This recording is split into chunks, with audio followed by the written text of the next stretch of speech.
CM Punk is said to have caused a rift between Tony Khan and an AEW original. Elsewhere, we have an update on Drew McIntyre after that reported backstage walkout at WWE Survivor Series, War Games. And is a major WWE superstar set to make a SmackDown return? We'll find out in the wrestling news. Hello everyone, it's a chilly Jack and Fraser here. Oh, it's a cold room. But we'll plow on through our third news video of the day. That'll heat us up. Do check out our previous two news videos if you missed them already. But we're going to kick things off by talking about this news regarding QT Marshall.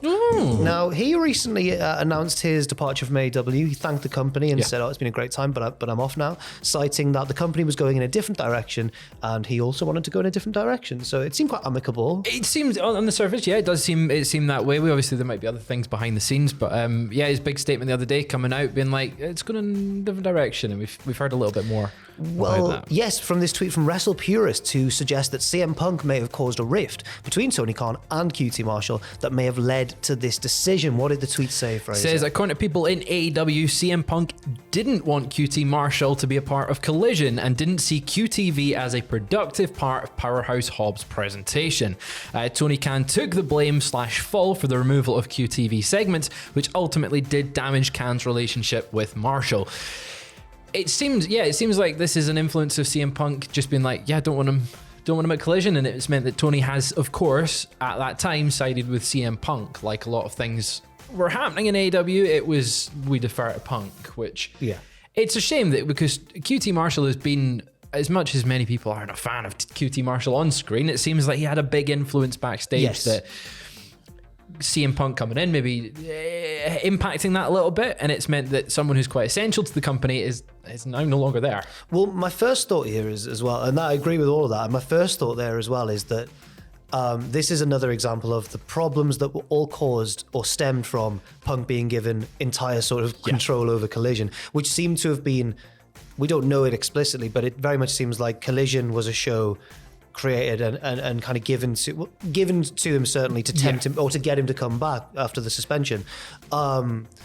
And I think that, it led to multiple issues. This is just one we're hearing about now, but obviously it led to the reported banning of people like Christopher Daniels from the backstage area, despite him being the talent relations. It's like that's baffling. Matt Hardy was another one. Matt Hardy. Most famously, it led to friction with Jack Perry, which obviously led to the whole kickoff at Wembley. Now, also, my other thought is that is an issue, and that's a deeper issue, that Punk was given too much power and it led to friction. But also, it's not just my personal opinion. I don't think many people, judging from the response online, really thought QTV was a good thing.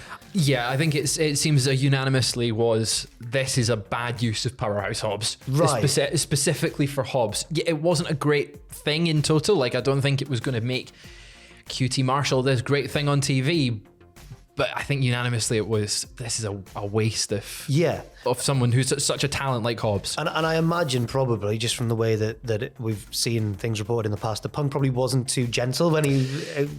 Can't imagine so. That's pure speculation, but but at the same time, at least it was grounded in reasoning. If you want to get this younger star over, maybe this isn't the best way to go about it. Now, again, I think the wider problem is probably the fact that Tony has given too much power to Punk in terms of Collision, and that's led to tension elsewhere, because if you've been promised one thing, turn up and then something else is suggested, it's going to lead to problems. It's going to annoy you, just a little bit. Cody Rhodes has commented on QT Marshall's departure. It was pretty apparent that they were quite close when Cody was in AEW. Since QT announced his exit from AEW, many have been coming forward showing their respect. As you mentioned at the start of the video, he seemed to be a very respected and crucial figure backstage. Cody Rhodes tweeted, "Did the work, was essential in making so many memories for fans, and has been so instrumental in helping countless wrestlers. A pro's pro. We almost became friends." Then he goes on to say, "I can't wait to see what you do next. An OG and an outstanding number 2. Shortened version of number 2. Possibly speculation there, maybe a number 2 he's through his tenure. Congratulations, QT, on the run so far. There's been speculation regarding QT Marshall's future. He was a champion in AAA recently. Yeah, Latin American champion. Yeah, he lost that belt very recently, but he was kind of a heel figure there. And also, people are saying maybe he could get a job with WWE if Cody's there as well, vouching for him. That's the thing. How much influence does Cody Rhodes have now in WWE to be like, hey, look, he's a good hand, we can bring him in. Although we do know that QT Marshall, based on reports, wants to be a star himself, and maybe going into WWE, they would want to maybe put him in a training role where he's training people as a coach. Do you think it is because he wants to be more of an on-screen presence? I think, based on the reports that have come out, I would align with that. Yes, I think the fact that if he's upset with the Collision issue, where he's then been pulled from TV because of, well, this isn't a good use of someone else's time, but maybe it's getting him over and it's him on TV. I can imagine there would be a little bit of conflict there. I can see that. I could also see it as maybe just a breakdown of trust, because if Tony's promised him one thing and then the opposite's happened, you could say, well, what's the point of me really being here? I don't know. That's the thing. And I think if he goes to WWE, it's where does he fit in? Because he's not a big star jumping over like your Cody Rhodes, your Jade Cargills, or your CM Punks. Would he go NXT? As in an on-screen superstar. If he was on screen. I think I agree with what you say, that if WWE hired him, he would strictly be a backstage talent. Which is maybe not what he wants, which is the thing. It's like, where does he end up? Which is, it's always exciting regardless of who it is. Oh yeah. Where do they end up next in wrestling? That'll be very interesting indeed. Someone else whose future seemed a bit uncertain given events over the weekend was Drew McIntyre. As reported over the weekend, he is said to have stormed out of the arena at the conclusion of Survivor Series War Games.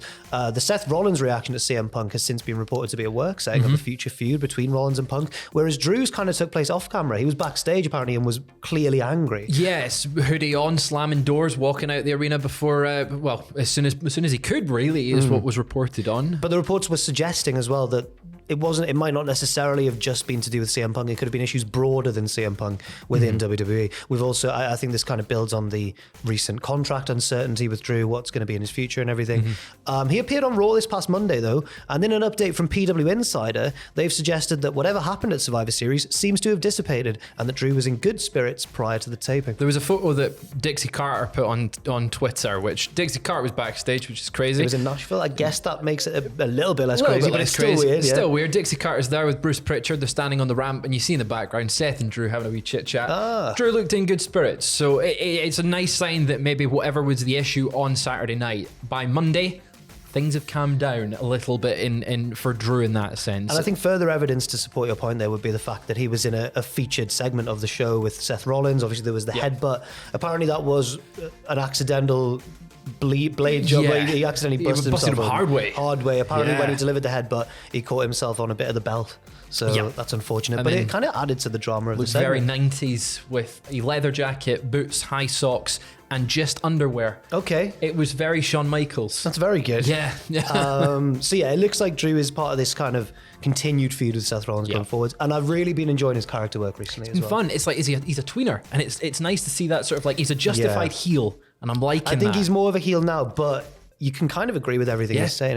People are always comparing it to Bret Hart in '97. Yeah. And he's Scottish. I back him all the time. Of course you do. Also from PW Insider, an update on Jade Cargill. Paul Levesque, Triple H, was asked about Jade Cargill in the post-show press conference at Survivor Series War Games, and basically said that they want to make sure she's ready and she's got a broader skill set. Whatever's thrown at her. That was it. She's ready for it. And he kind of implied that she's not had that training to prepare her in the past. I wonder who he's referring to. He tried hard not to criticize her, but he did kind of throw a bit of shade. You could interpret what he said at AEW. But since he brought up her training at the Performance Center recently and her disappearance from TV, PW Insider were asked a lot about her involvement at the Performance Center. So they say that Cargill is not usually there every day, but has been spending 1 to 2 days a week there, and have been told that is the current plan going forwards.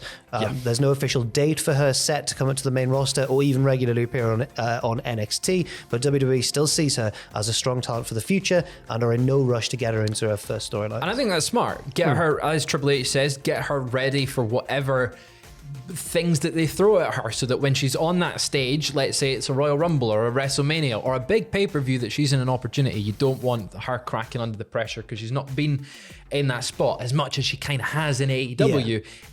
She's mostly been limited to squash matches in AEW, so it'll be nice to see how they develop her talents and where she goes from there, because she's got the aura, she's got the look, 100%. she's got the star power. Will she be able to improve in the ring? And I think that if they could, they'd probably take back having her appear on each brand and tease that she was going to be on that one. If she's then going to disappear. But still, they've probably got a longer term goal in mind for her. And finally, WrestlingNews.co is reporting that Randy Orton, who of course returned at Survivor Series and was on Raw for the first time in a while on Monday as well, is being locally advertised for SmackDown this Friday from the Barclays Center in New York. It's unknown at this point if his appearance, though, will be on TV or just in like a dark match segment to pop the crowd. I hope he appears on TV. The more Randy Orton at the moment, the better, because we've not seen him since May 2022, and it's nice to have him back on TV. But yeah, he could just appear on a dark segment, RKO and Dominic Mysterio. I do think, though, just given what he said in that show opening promo on Raw, where he specified that he wants to carry on this feud with the Bloodline, that he could show up to try and attack one of those members. Forgetting that we're now going into Rumble season, so there could be an option there. There could be, and I hope that is true, because I think that everyone kind of needs, it seems like at the minute, a little feud to tide them over until we proper get on the road to WrestleMania. So you got Nakamura and Cody, for example, and I think that Randy could be a really good one for the Bloodline. It feels fresh because Randy Orton versus Roman Reigns at Royal Rumble for the title, maybe. Yeah, that'd be fun. We've not seen that for a while, so go for it. As long as he doesn't hurt his back. I've seen a lot of people saying online as well that even if there's no surprise entrance in this year's Men's Royal Rumble, they've still got so many options in all three. If they really stack it with all the big names they've now got or have got returning, then it could be fantastic. Could be an all-timer. I'm very excited for Royal Rumble. Yes. Get your ticket for Hooked on Wrestling. We're going to be there at the Royal Rumble Box Park in Wembley. Oh, I'm not, unfortunately. I'm doing what happened out up here, but some of us will be fun. It's going to be fun. Thank you very much for watching this news video. Do leave your thoughts and opinions in the comment section down below, and check out you on Twitch soon. Twitch.tv /Cultaholic tonight, myself and Owen playing Football Manager, and there's, as I mentioned, 2 previous news videos already on the channel today. It's been a busy week. Yeah, and it doesn't stop, Jack. It just doesn't stop. And we'll see you all very soon.